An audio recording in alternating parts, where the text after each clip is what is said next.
बिस्मिल्लाहिर्रहमानिर्रहीम। अस्सलाम वालेकुम। उम्मीद है आप ठीक होंगे, खैरियत से होंगे। तैयब बलोच फिर से आपकी खिदमत में हाजिर है। आज जो हम डिस्कस करने लगे हैं वो पाकिस्तान पीपल्स पार्टी के अवामी मार्च से मुतल्लिक है, और ये भी कि बिलावल भुट्टो ज़रदारी ने तलबा से और पाकिस्तान के नौजवानों से क्या वादे वईद किए हैं।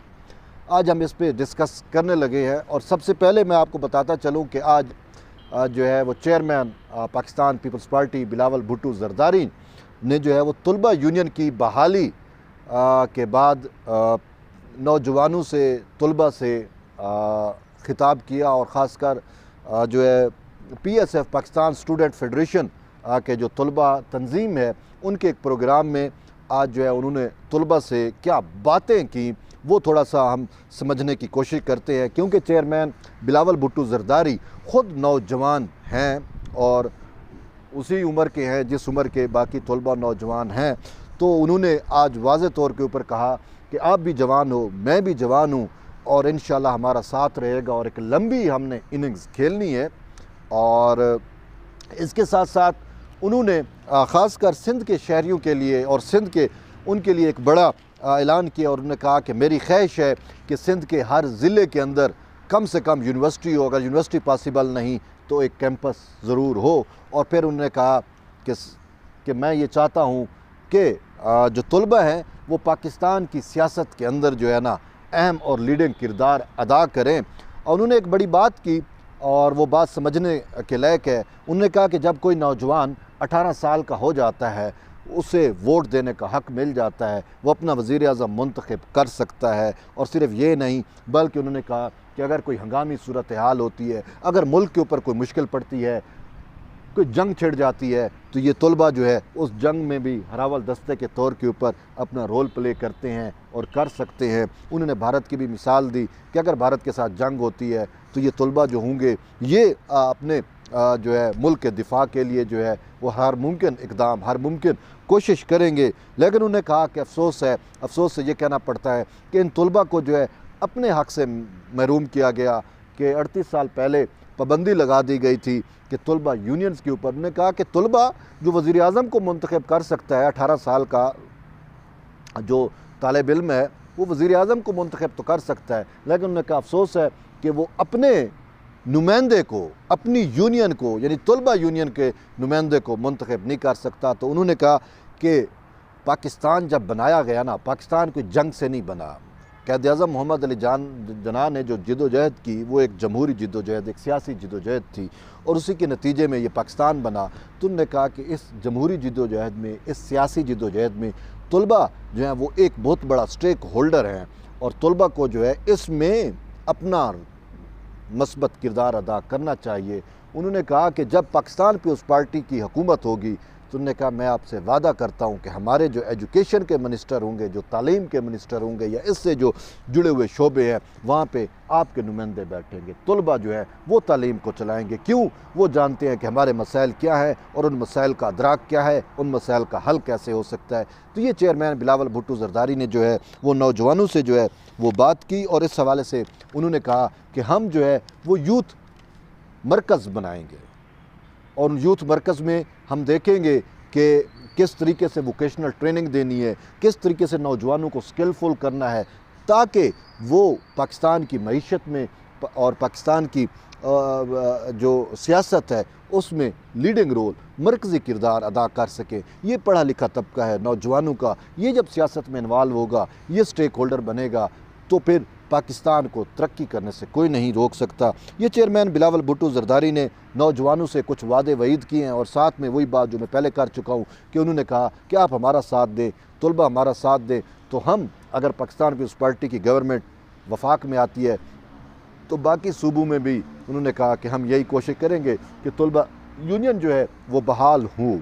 जैसे उन्होंने कहा हमने सिंध में बहाल की है, तो हमने बाकी सूबों में भी अगर हमें मैंडेट मिलता है तो हम तलबा को जो है वो मरकज़ी सियासत के मरकज़ी धारे में लेके आएंगे। और सिर्फ धारे में भी नहीं बल्कि जो एजुकेशन मिनिस्टर होगा या इस टाइप के जितने इदारे हैं उसमें तलबा के नुमाइंदे ही जो है वो बैठेंगे, ताकि तलबा, वैसे ये बात किसी हद तक दुरुस्त है, जब से तलबा यूनियन पे पाबंदी लगी, हमने देखा यूनिवर्सिटियों के अंदर, हम खुद इस यूनिवर्सिटी का और इन एजुकेशन सिस्टम का हिस्सा रहे, कि तलबा की आवाज़ कोई नहीं है, सुनता कोई नहीं है। ये जो यूनिवर्सिटी की इंतज़ामिया होती है, ये उनके मसाइल हल नहीं करती, क्यों? उनकी आवाज़ ही नहीं होती। अब जो बेचारा अपने हक़ के लिए उठता है और कोशिश करता है, तो उसको यूनिवर्सिटियों से एक्सपेल कर दिया जाता है। वजह यही है कि तलबा तंजीमें नहीं हैं, और फिर तलबा तंजीमें ना होने की वजह से बाकी फिर कल्चरल ऑर्गेनाइजेशंस बन गई हैं। हम कहते हैं वो भी रहे, हम उनकी हौसला शिकनी नहीं करते, लेकिन तलबा तंजीमें होनी चाहिए।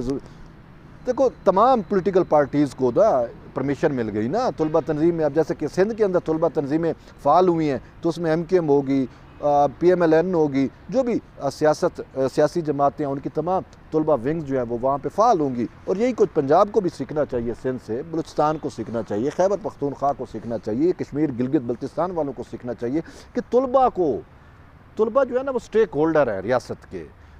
तलबा जो है वो पढ़ा लिखा तबका है, तलबा जो है वो बाशऊर है, इनको आप सियासत में लेके आओ। देखो, जब से तलबा यूनियन पे पाबंदी, आज भी हमें पाकिस्तान के सियासी मंजरनामे के ऊपर जो अच्छा सियासतदान नज़र आता है ना, जो नीचे से गया है, वो हमें ज़्यादातर वही लोग नज़र आते हैं जो तलबा यूनियंस के अंदर फ़ाल किरदार अदा करते रहे हैं।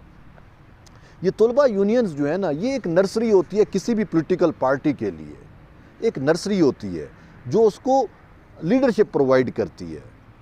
इस पे पाबंदी की वजह से लीडरशिप की नर्सरी ख़त्म हो गई, और फिर ये आपने देखा किस तरीके से बाकी लोग सेठ वगैरह और पैसे वाले आजकल सियासत में आ रहे हैं, और फिर वो गंद भी आप देख रहे हो कि इनके लोगों की वजह से आने से वो बाशऊर तबका जो है वो बहुत कम हो गया। और बाशऊर तबका तलबा का तबका, यही जो है ना शऊर भी देते हैं और यही मुल्क को अच्छा चला भी सकते हैं, इनमें एनर्जी भी होती है, यंग भी होती है, और पाकिस्तान को जो भी चैलेंज दरपेश हैं उनसे ये बेहतर तौर के ऊपर नबुर्द आजमा भी हो सकते हैं।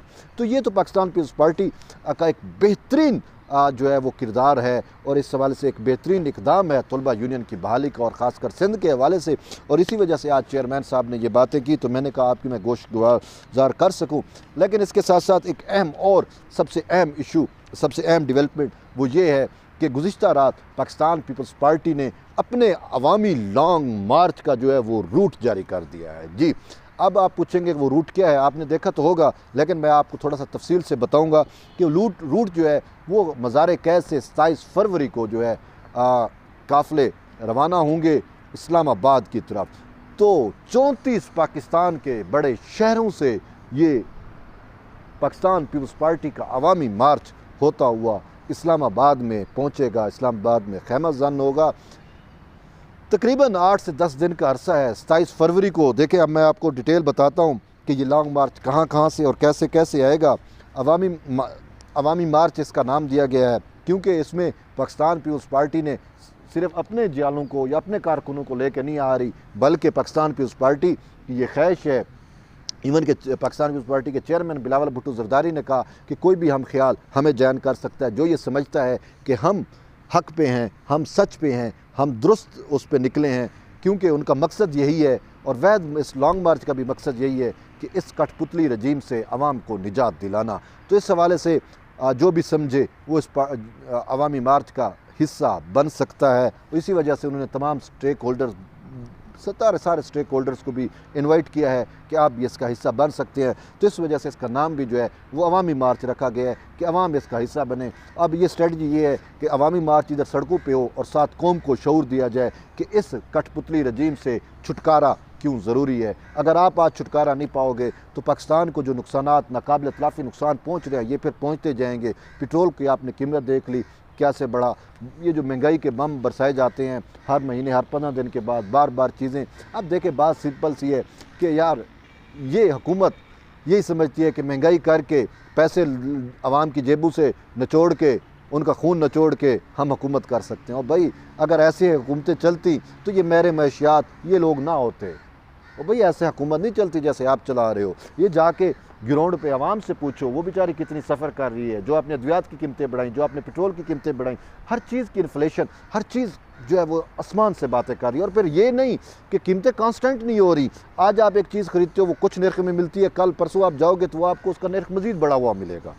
तो ये तो मसाइल हैं। तो इसी वजह से पाकिस्तान पीपल्स पार्टी ने अवामी मार्च का ऐलान किया और ये मार्च जो है वो मज़ार कैद से 27 फरवरी को रवाना होगा। और अब मैं उसको बता रहा हूँ कि 34 शहर या वो मुतवक्के रूट क्या हैं। ये कराची से रवाना होगा 27 फरवरी को, कराची से होते हुए ये ठट्ठा पहुँचेगा, ठट्ठा में जलसा होगा, ठट्ठा के बाद ये सजावल पहुँचेगा, फिर सजावल से ये बदीन जो है वो पहुँचेगा और यूँ 28 फरवरी को फिर इस्लामाबाद में हैदराबाद में खैमाजान होगा, हैदराबाद में बड़ा जलसा किया जाएगा।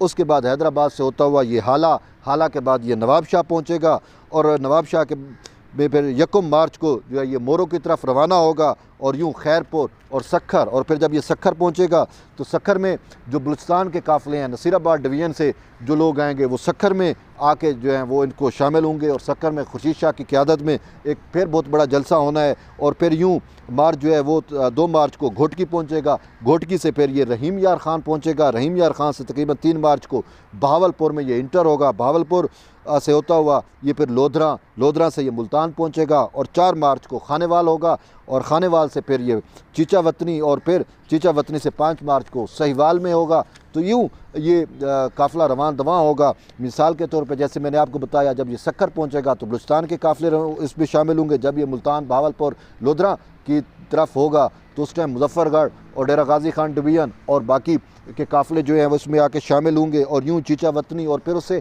अलाइड जितने भी हैं वो काफ़िले इसमें शामिल होते रहेंगे और यूँ कारवां बड़े से बड़ा होता जाएगा। और अवामी मार्च जो है वो लोगों का एक समंदर अपने साथ लेके चेयरमैन बिलावल भुट्टो जरदारी के संग जो है वो इस्लामाबाद की तरफ रवाना होगा। तो ये जब चीचा वतनी के बाद सहीवाल 5 मार्च को, सहीवाल के बाद ये ओकाड़ा से पतोकी पहुँचेगा, पतोकी के बाद लाहौर में ये पहुँचेगा और 6 मार्च को लाहौर में ये खैमाजान होगा, बहुत बड़ा जलसा किया जाएगा और लाहौर के तमाम काफ़िले, उसके गिरदोनवा के काफ़िले इसमें आके मिलेंगे। फिर ये लाहौर से रवाना होगा गुजरांवाला और फिर गुजरांवाला से होता हुआ ये 7 मार्च को लाला मूसा कमरुज़्ज़मान कैरा के हलके में पहुँचेगा और वहाँ पे भी बहुत बड़ा जलसा होगा और फिर तमाम जो विंग्स हैं, अलाइड काफ़िले हैं, वो फिर यहाँ पे आके इसको शामिल होंगे और फिर लाला मूसा से ये निकलेगा जेलम, गुजर खान, रावलपिंडी और फिर 8 मार्च को मुतवक्के तौर पे यही कहा जा रहा है ये इस्लामाबाद पहुँचेगा। तो ये तो मुतवक्के रूट है और तकरीबन 34 शहर इसमें आते हैं और बाकी जो शहर हैं इर्द गिर्द के आस पड़ोस के जीटी रोड और ये सारा जो रूट है तो वो सारे जो वायबल होगा वो उस शहर में, जिस शहर में ये काफ़िला रुकेगा तो बाकी शहरों के लोग वहाँ पे आके आवाम जो है उसमें जॉइन करेगी और यूँ इसकी मंजिल जो है वो इस्लामाबाद की तरफ है। अब इस्लामाबाद में ये मार्च क्यों आ रहा है, सोचने की बात है, समझने की बात है कि इस मार्च के मकासद क्या हैं। इस मार्च का सबसे बड़ा मकसद ये है कि कठपुतली रजीम से, सिलेक्टेड रजीम से जो है वो छुटकारा पाया जाए और आवाम के संग अवामी राज के लिए अवामी मार्च के थ्रू अवामी राज का जो रास्ता है वो हमवार किया जाए। बिल्कुल ऐसा ही होगा और इंशाल्लाह होना भी ऐसा चाहिए। और इसके साथ साथ मैं आपको ये भी बताता चलूँ कि ये तो एक अवाम का समंदर होगा, अवाम का जमे गफ़ीर होगा, जो बिलावल के संग होगा, जो बीबी के लाल के संग होगा, जो मज़ार कैद से निकलेगा और पाकिस्तान, पूरे पाकिस्तान का सफ़र करता हुआ, पाकिस्तान के 34-35 बड़े शहरों से होता हुआ जो है ये इस्लामाबाद की तरफ आएगा। अब इसका इम्पेक्ट क्या होना है ये चीज़, अब इस्लामाबाद में तो ये आएगा। इसके साथ साथ एक दूसरी स्ट्रेटजी है पाकिस्तान पीपल्स पार्टी की, वो क्या है कि पार्लियामेंट के अंदर इन हाउस चेंज लाई जाए। जी, इन हाउस चेंज लाई जाए पार्लियामेंट के अंदर। उसके लिए भी जो पॉलिटिकल स्टेक होल्डर हैं उनको जो है वो इकट्ठा किया जा रहा है, उनको शऊर दिया जा रहा है और हुकूमत के जो इत्तेहादी हैं उनको बतलाया जा रहा है कि भाई आप जो है वो इस बैगेज के साथ दोबारा अवाम में नहीं जा सकते, आप अवाम के मकासद के लिए, अवामी बेनिफिट के लिए आप इस हुकूमत से अलग होकर अपोजिशन के साथ बैठो, तरीक़े अदम एतमाद को सपोर्ट करो। और सिर्फ ये नहीं बल्कि ये भी कहा जा रहा है कि ख़ुद तहरीक इंसाफ के कई अरकान जो हैं वो अपनी हुकूमत से नाला हैं और वो इस बात का मुंतज़िर हैं कि हम बल्कि वो अपोजिशन के साथ राब्तों में भी आ चुके हैं और वो ये चाहते हैं कि हम किसी न किसी तरीके से अपोजिशन के साथ बैठें, क्योंकि वो भी इस बैगेज के साथ इलेक्शन में नहीं जा सकते, क्योंकि इस हुकूमत की कारकर्दगी जो है वो बिल्कुल ना होने के बराबर है और आवाम ने इनको वोट ऐसे तो नहीं देंगे। और वो भी कुछ ऐसे लोग हैं पाकिस्तान तहरीक इंसाफ के जो टिकट के इंतज़ार में है कि अगर पाकिस्तान पीपल्स पार्टी या PMLN उनको टिकट ऑफ़र करता है तो वो इस तरीके इंसाफ को छोड़ के उनके साथ बैठ जाएंगे। बहरहाल वोट तो उनके भी कास्ट काउंट होंगे अगर अदम एतमाद होती है तो, लेकिन इसमें एक मैं आपको रेलिवेंसी बताता हूँ कि तरीके अदम एतमाद और पाकिस्तान पीपल्स पार्टी के इस अवामी मार्च के अंदर क्या चीज़ रेलिवेंट है और ये क्यों है। टाइमिंग भी आपने ज़रूर देखनी है। देखें, अभी असम्बली का जुम्मे को इजलास है और तकरीबन 10-15 दिन ये इजलास चलेगा, ठीक है। और फिर इस इजलास के अंदर ही ये अटैम्प्ट होगी कि तरीके अदम एतमाद जो है वो जमा हो जाए। जब तरीके अदम एतमाद जमा होगी तो फिर नया इजलास बुलाया जाएगा जिसका मकसद ये तरीके अदम एतमाद होगी। वो इजलास कब बुलाया जाता है, तो जो मुझे टाइम नज़र आ रहा है वही टाइम होगा जब मार्च इस्लामाबाद पहुंच चुका होगा या पहुंचने को होगा। उस टाइम असम्बली का दोबारा इजलास होगा, साफ ज़ाहिर है अगर तरीके अदम एतमाद पेश होती है तो उस दौरान अपोजिशन जो है वो ये अटैम्प्ट करेगी कि खान के ख़िलाफ़, वज़ीर आज़म के ख़िलाफ़ अदम एतमाद कामयाब हो जाए। अब होगा क्या, पाकिस्तान पीपल्स पार्टी जो है वो पाकिस्तान की जमहूरियत की माँ समझी जाती है और सबसे पुरानी और कदीमी जमात भी है और अवामी भी है और इसके साथ साथ वफाकी भी है। तो ये कच्ची गोलियां तो नहीं खेलते ना, हर एक चीज़ कैलकुलेटेड होती है। देखें, चेयरमैन बिलावल भुट्टो जरदारी ने 2018 के इलेक्शन के बाद जो बात की वो भी यही बात थी। उस टाइम भी उसने कहा था इन हाउस चेंज लेके आनी है, अवाम के ज़रिए हम तब्दीली लेके आएंगे। जब शहबाज शरीफ और जमीयत उलमा इस्लाम फ़े ने इनकार कर दिया था कि हमने असम्बलियों का हलफ नहीं लेना, आपके सामने उन्होंने इनकार किया था ना कि हमने असम्बलियों का हलफ नहीं लेना, तो उनको हलफ लेने पे मजबूर पाकिस्तान पीपल्स पार्टी ने किया था। उन्होंने कहा सिस्टम का हिस्सा बन के सिस्टम को तब्दील करना है और 2018 में उन्होंने ये बात बतलाई, लेकिन अपोजिशन नहीं आई और फिर PDM बनाई, PDM में फिर ये चीज़ बतलाई कि हम अदम एतमाद लेके आ सकते हैं और फिर PDM के ज़रिए सेनेटर यूसुफ ज़ा गिलानी जब सेनेटर बनता है उसके इंतखाब के दौरान वो जो अददी गिनती का मामलात थे वो भी पाकिस्तान पीपल्स पार्टी ने इनको पूरे करके दिए कि इस तरीके से हम वज़ीर आज़म के ख़िलाफ़ भी अदम एतमाद ला सकते हैं। और आपने देखा भी सही कि यूसुफ ज़ा गिलानी का सेनेटर मुंतखब होना इस बात की जो है वो गमाज़ था कि वज़ीर आज़म इमरान खान के ऊपर अब मज़ीद एतमाद नहीं रहा, तो जिसकी वजह से तीसरे या चौथे दिन जाके खान साहब ने दोबारा असम्बली से एतमाद का वोट लिया था। याद है आपको ना, ये सारी चीज़ें ये पाकिस्तान पीपल्स पार्टी की कैलकुलेटेड चीज़ें थी और उसने अपोजिशन को बतलाया, लेकिन अपोजिशन के शायद कुछ अपने मकासद थे, कुछ अपनी चीज़ें थी। अपोजिशन मीन कि वो इस पर नहीं आ रहे थे, तो इसी वजह से फिर इन्होंने PDM से पाकिस्तान पीपल्स पार्टी को अलग भी कर दिया, शुकाज नोटिस दिए। तो आज फिर हम देखते हैं कि फतह है पाकिस्तान पीपल्स पार्टी की कि वही PDM जिसने अलग किया वो उनकी उस तरीके अदम एतमाद की या इन हाउस चेंज की स्ट्रेटजी पर मुतफिक हो चुकी है। ठीक, ये तो मैंने आपको थोड़ा बैकग्राउंड और चीज़ें बताई। अब हम आते हैं लॉन्ग मार्च के साथ, इसको रेलिवेंट करते हैं। अब लॉन्ग मार्च के साथ ये रेलिवेंट कैसे होगा या अवामी मार्च के साथ इसकी रेलिवेंसी क्या बनती है, वो यही बनती है कि जैसे मैंने आपको बताया कि जब मार्च अपने पीक पे होगा, अवामी मार्च पीक पे होगा, तो असम्बली का इजलास जो है वो बुलाया जाएगा और उससे पहले अदम एतमाद पेश हो चुका होगा। अच्छा, जब वो पेश हो चुका होगा तो फिर अवामी मार्च का मकासद क्या है। अवामी मार्च का मकसद ये होगा कि देखें, अगर PMLN या जमीयत उलमा इस्लाम फ़े दोबारा फैसिलिटेटर का रोल प्ले करती है तो उसके ऊपर अवाम का प्रेशर होगा कि अवाम सड़कों पे होंगे और अवाम को ये होगा कि भाई तरीके अदम एतमाद पेश हो रही है, ठीक है। तो वो मजबूर होंगे अवामी हक में फ़ायदा अवामी हक में वो करने के लिए, अवामी मफाद में फ़ैसला करने के लिए या अवामी हक में फ़ैसला करने के लिए मजबूर हो जाएंगे इस अवामी दबाव की वजह से।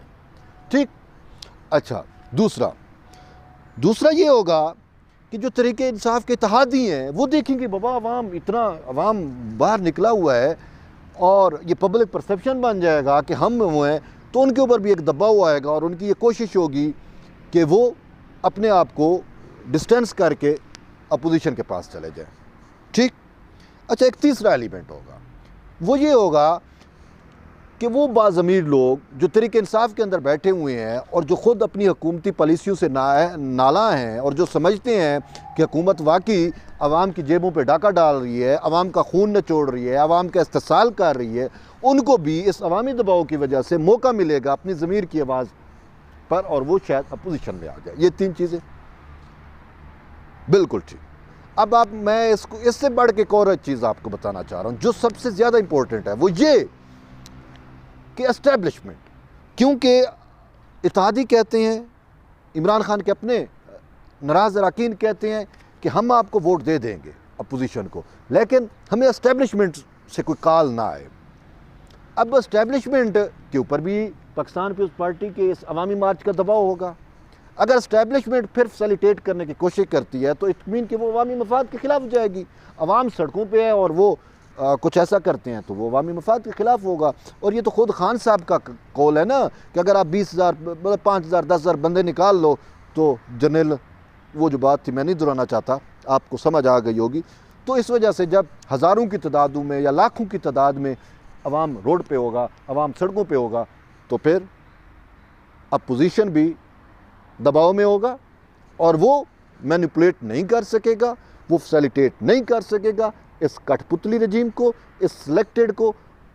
तो उससे एक चीज़ नज़र आ जाएगी कि इसके दबाव, अवामी मार्च के दबाव की वजह से जो है ना वो शायद हमारी, बल्कि इंशाल्लाह हमारी इस कठपुतली रजीम से जान जो है वो छूट जाएगी।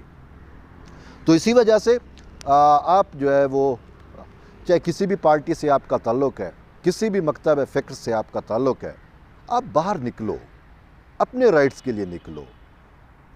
अगर आप समझते हो कि बिलावल दुरुस्त सिमत में है, बिलावल जो है वो वाकई अपनी माँ बीबी शहीद का जो नामुकम्मल मिशन है उसको पूरा करने के लिए सड़क पे आ गया है, अवाम के संग है, अवाम के दो बदू चल रहा है, और वो इतना बड़ा काफ़िला लेके, इतना बड़ा कारवान लेके, इतना बड़ा मार्च लेके इस्लामाबाद की तरफ जो है वो जा रहा है, तो आप अगर बात ज़मीर हो और आप समझते हो और आपका ज़मीर कहे तो आप ज़रूर उसमें शामिल हो। इसी वजह से इसका नाम अवामी मार्च है, ठीक है। तो अवामी मार्च का हिस्सा बने आम आवाम। जैसे ये अपोजिशन वाले इन हाउस चेंज की कोशिश करेंगे, आप रोडों पे आए, आप यहाँ पे आए और अपने हक के लिए हैं, अपने राइट्स के लिए हैं, अवामी राज के क़याम के लिए निकले, ताकि फ़ैसला कुन मरला जो है वो रियासत पाकिस्तान का फ़ैसला कुन मरला जो है वो तय किया जा सके, फ़ैसला हो सके शहर इक़्तिदार के अंदर, और जो इस्तिसाली क़ुव्वतें हैं उनको शिकस्त दी जाए और अवाम की, अवामी राज की जो राहें हैं वो हमवार की जा सके। तो ये तो एक पॉलिटिकल सिनेरियो था और चीज़ें थी। तो बहरहाल वक्त काफ़ी हो गया है। एट द एंड यही कि अगर आपने मेरा चैनल सब्सक्राइब नहीं किया तो आप ज़रूर सब्सक्राइब करें और जुड़े रहें तैयब बलोच के साथ। इंशाअल्लाह फिर नए वीडियो के साथ, नए टॉपिक के साथ दोबारा आपकी खिदमत में हाजिर होंगे। तब तक के लिए इजाज़त दें। अल्लाह हाफ़िज़।